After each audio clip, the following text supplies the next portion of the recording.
while back, we reminded you of just a few of the times that video game companies advertise their products through ill-advised, deeply offensive, and genuinely dangerous means. Luckily for you, and unluckily for everybody else, we barely scratched the surface. There were far too many marketing mishaps to be confined to a single list of 10, and we feel it is our duty to serve you another batch of questionable ad campaigns that will make you wonder why you ever liked the video game industry to begin with. It's the least we could do, really. As in our previous list, any kind of advertising is fair game, whether it's a TV commercial, misguided tagline, social media campaign, or print ad. As long as it's designed for promotion and is profoundly abhorrent, it counts. So, let's dig in. I'm Peter from TripleJump, and here are 10 more video game advertising campaigns that backfired massively. Number 10. Nintendo's Touching is Good campaign. The Touching is Good slogan for the DS was supposed to get across the capabilities of the handheld, which is fine in itself, but these ads took a turn for the worse and then kept going. Some innocent enough promotional graphics made their way to print, with different hands and fingers representing different games available for the DS. That makes sense, as the main selling point of the system was a touchscreen. But then, Nintendo decided to encourage kids to touch, well, everything. Why shouldn't you touch what you want? One ad asked. And considering how undiscriminating children can be when it comes to things they're willing to touch, some of which were even listed in the ad, this is enormously terrible advice. A fire, the inside of a blender, needles in an alleyway. You go for it, kids. What's more, Nintendo didn't miss the implication that no doubt came to mind when you first heard the name of this entry. We'd love to say that the company was simply oblivious of the strapline's sexual connotations, but no, they knew. They definitely knew. And this wasn't even the first time they dabbled in these things. What is it with handheld consoles and suggesting that gamers grope women? Of course, the DS is the second best-selling console of all time, so we doubt that the ad campaign damaged the system's fortunes, but as far as the famously family-friendly image of Nintendo goes, the Touching is Good campaign did significant damage. It's probably why they didn't resurrect it for the Nintendo Labo. That title sounds close enough to female genitalia already, without Nintendo suggesting that we all cop a feel. Number 9. Mass Effect 3's misleading ads. The third Mass Effect is best known for its mass neglect of the fanbase, leading them to mass reject the canonical ending. Fan backlash was so bad that BioWare was mass subject to a series of probes by advertising standards bureaus, something they likely didn't mass expect, and that's absolutely enough of that now. Regardless of whether or not you believe BioWare's developers actively misled their fans, the advertisements sure did, and there was enough backlash to warrant a probe by the Advertising Standards Authority and the Better Business Bureau. Mass Effect 3's advertising claimed that the decisions you make completely change your experience, something that fans said was not the case. Those organisations ended up providing fans with a judgment that legitimised their disappointment. Don't interfere with my plan, Shepard. The ASA in the UK and the BBB in the US concluded that BioWare was wrong to advertise as such, though no further action was taken. The issue was down to the, quote, absolute nature of the statement, meaning that it was in no way vague or left to interpretation. But not it. Space opera or not, the Mass Effect developers really shouldn't have been taking marketing notes from the Sith. Only a Sith deals in absolutes. Number 8. Dantes Inferno's E3 protest. Visceral Games' loose adaptation of the Divine Comedy had considerable backing from publisher EA, and EA did a pretty good job with the marketing as a whole. Their Super Bowl ad was odd yet captivating, and they sent small wooden boxes to journalists that would play Rick Astley's Never Gonna Give You Up, annoying them into destroying the thing and committing the sin of wrath. That's commitment to the bit, if ever I've seen it. But at E3 2009, a protest against Dantes Inferno took place. It was allegedly a Christian group, angry about the game's blasphemy. The thing is, it wasn't a protest at all. It was a marketing stunt by EA done to drum up interest. Even though the game was getting some flack from the religious community, it was this particular gambit that really ticked people off. After it was found out that the protesters were just actors, the whole situation looked a bit pathetic and made the game seem like nobody would care about it if it weren't for the manufactured outrage, which was, well, okay, maybe that part was right. Number 7. Virtual Boy Rentals. Sometimes a free video game demo will come along and make you think, oh, I quite enjoyed that, I think I'll buy the game. Well, you might not know that the Virtual Boy did that. Well, that, only the precise opposite. To advertise their new shiny system, Nintendo sent 750,000 Virtual Boys to Blockbuster video stores across the US. They also partnered with NBC to advertise the deal. Unsurprisingly, this campaign was very expensive. The idea of letting people try out unfamiliar new tech is a good one, in theory. The issue though, dear viewer, is that the Virtual Boy was terrible. Milk that has sat unnoticed in the back of your fridge since 2006. Terrible. Rather than sparking interest, the rental scheme just convinced more people, one by one, that they didn't want this thing anywhere near their homes or their children. In hindsight, would avoiding rentals have saved the Virtual Boy?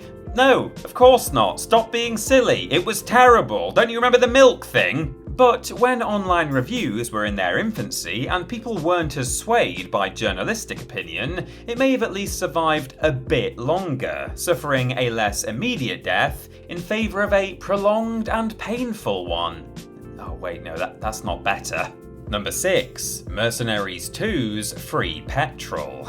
Hello again, EA. Good lord, we can't go 2 minutes without hearing about you, can we?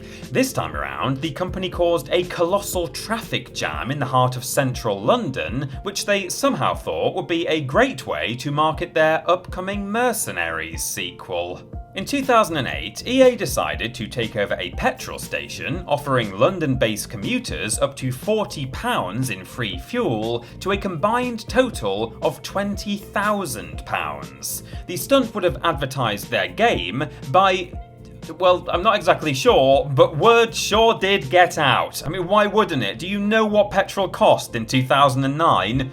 I mean, I don't, but I assume the point still stands. The result was traffic congestion so severe that it made the national news, and the stunt had to be shut down by police at the halfway mark to avoid further problems. It's safe to say that the marketing team did not think this one through too well. Not that we could blame them though. I mean, how could they have predicted that offering free petrol at one location would result in a dense concentration of motorists? I mean, they're not mind readers. Number 5. Battlecruiser 3000 AD's neural network.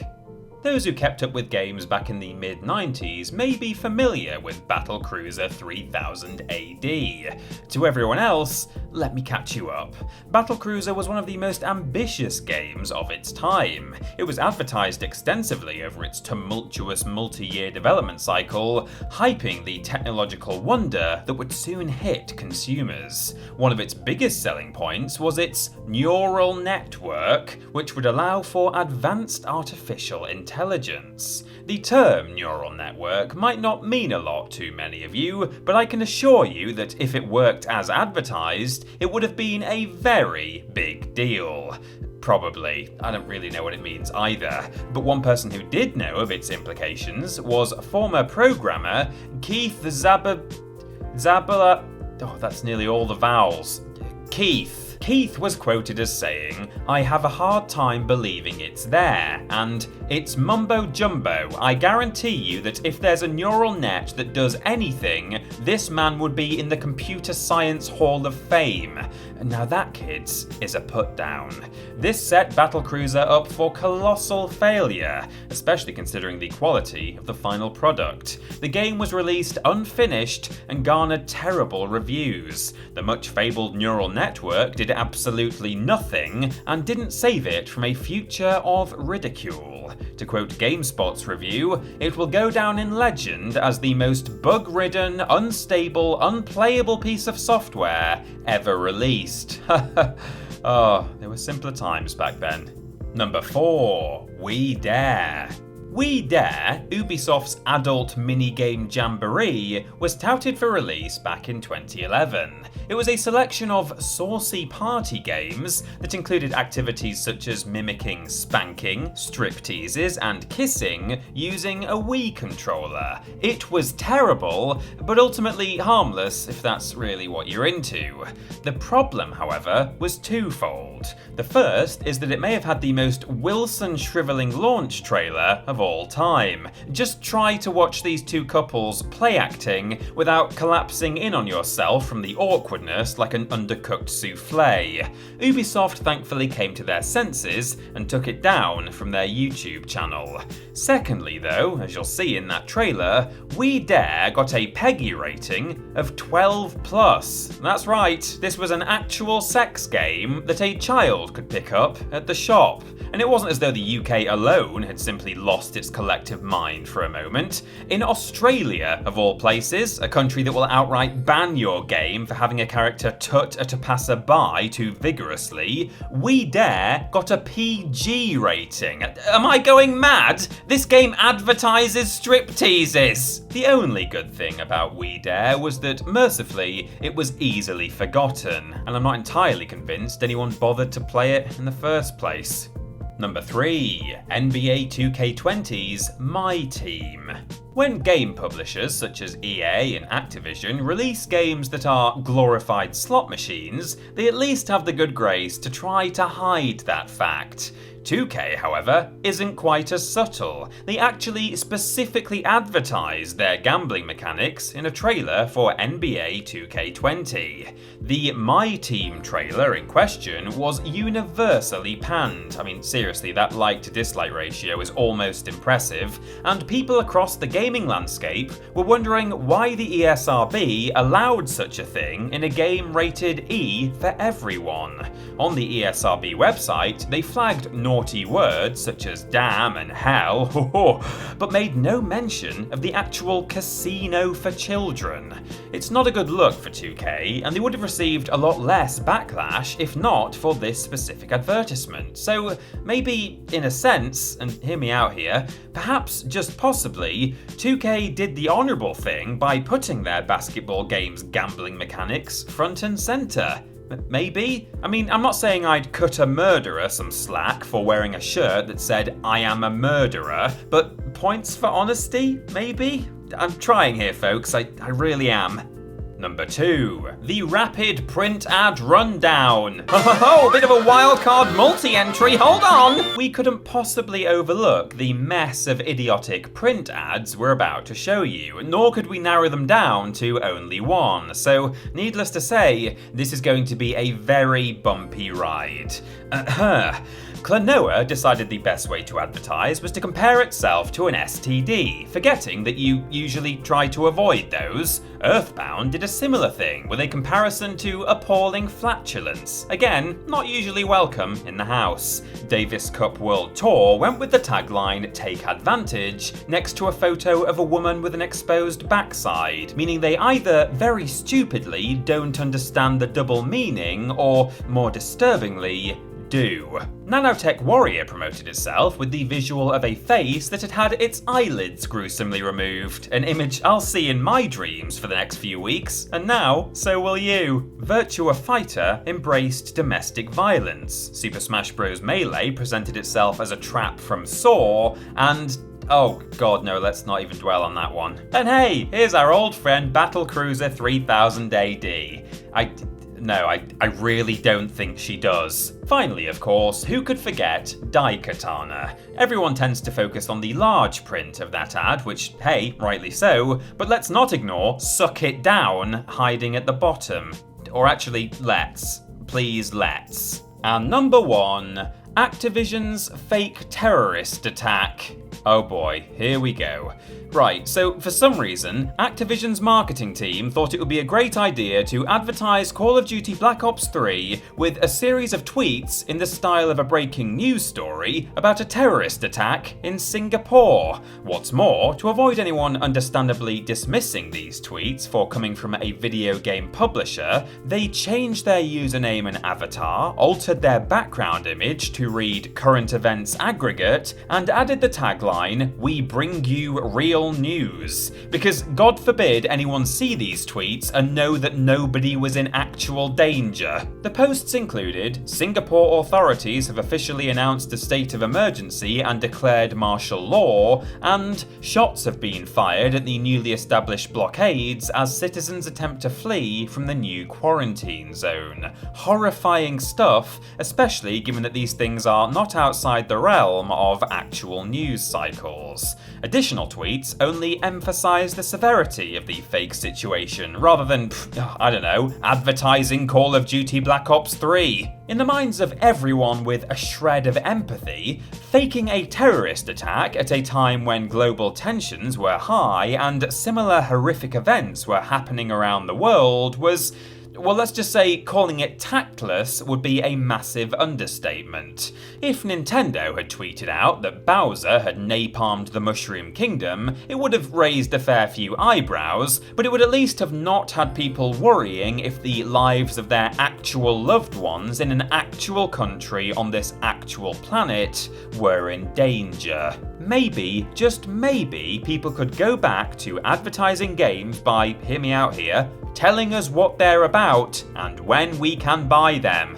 I know, ridiculous. Call me crazy.